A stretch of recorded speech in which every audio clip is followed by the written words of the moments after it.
Hello दोस्तों। आज मैं सुनाऊंगा सेठ की बेटी। एक गांव में एक सेठ बहुत ही ज़्यादा पैसे वाला था। उस सेठ के घर में उसकी पत्नी और उसकी एक बहुत ही सुंदर बेटी भी रहती थी। तभी उस सेठ ने अपनी इकलौती बेटी का रिश्ता दूसरे गांव में एक बहुत ही ज़्यादा अमीर घर में करवा दिया। लेकिन शायद उसकी बेटी के भाग्य में सुख बिल्कुल भी नहीं था, क्योंकि उसका पति जुआरी और शराबी था और कुछ ही साल बाद वह बिल्कुल ही गरीब हो गया। तभी बेटी की ऐसी हालत देखकर सेठानी रोज सेठ से कहती कि आप इतना दान धर्म करते हो, मगर क्या आपको अपने बेटी की परेशानी बिल्कुल भी नजर नहीं आती? उसकी मदद क्यों नहीं करते? तो सेठ ने मुस्कुराते हुए कहा कि भाग्यवान जब अपनी बेटी का भाग्य जागेगा तो खुद ब खुद सब ठीक हो जाएगा, और हम कब तक उनकी सहायता करेंगे? एक न एक दिन तो उनको संभलना ही होगा। तभी एक दिन उस सेठ के घर उसकी बेटी और दामाद उनसे मिलने आते हैं। तो उनकी बेटी अपनी माँ के आगे रोने लग गई, मगर सेठ अपनी बेटी से भी यही कहता है कि बेटी, जब तुम्हारा भाग्य जागेगा तो तुम्हें किसी से भी कुछ भी मांगने की जरूरत नहीं पड़ेगी। लेकिन फिर भी वो सेठ अपनी पत्नी से कहता है कि तुम अपनी बेटी को 2 बोरी गेहूं दे देना। तो सेठानी ने जल्दी जल्दी कुछ बूंदी के लड्डू बनाकर उन लड्डुओं के बीच कई सोने के सिक्के डाल दिए और जल्दी जल्दी में अपनी बेटी और जमाई को 2 बोरी गेहूं और वह बूंदी के लड्डू उन्हें दे दिए, और फिर वो उन्हें एक टांगे में रखकर ले गए।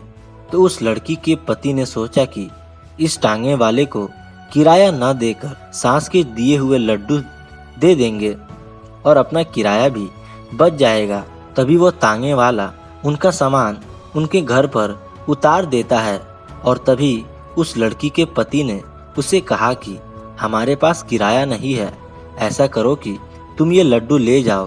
तो उस टांगे वाले ने उसकी मजबूरी देखकर वह लड्डू ले लिए। लेकिन फिर उस टांगे वाले ने सोचा कि मैं इन लड्डुओं को अपने जानने वाले हलवाई को बेचकर पैसे ले लेता हूँ। तो उसने अपने गांव में एक हलवाई को वो लड्डू बेच दिए और उसके बदले कुछ पैसे ले लिए। तो उसी वक्त वो अमीर सेठ भी वहीं से गुजर रहा था। तभी उसने सोचा कि घर में बनाए लड्डू तो खत्म हो गए होंगे, क्यों ना मैं कुछ लड्डू घर के लिए खरीद लूं। तो हलवाई ने उस सेठ को वही लड्डू दे दिए जिन लड्डुओं को तांगे वाला बेचकर गया था। तो जैसे ही वह सेठ खाना खाने के बाद उन लड्डुओं को तोड़कर खाने लगा, वैसे ही उसने क्या देखा, उन लड्डुओं में सोने के सिक्के निकल रहे हैं। तभी जैसे ही उसकी पत्नी ने देखा तो उसकी आंखों में आंसू आ गए। तो सेठ ने सेठानी से पूछा कि क्या हुआ तुम्हारी आंखों में आंसू? तब सेठानी बोली कि तुमने सही कहा था, अपनी बेटी का तो नसीब ही खराब है।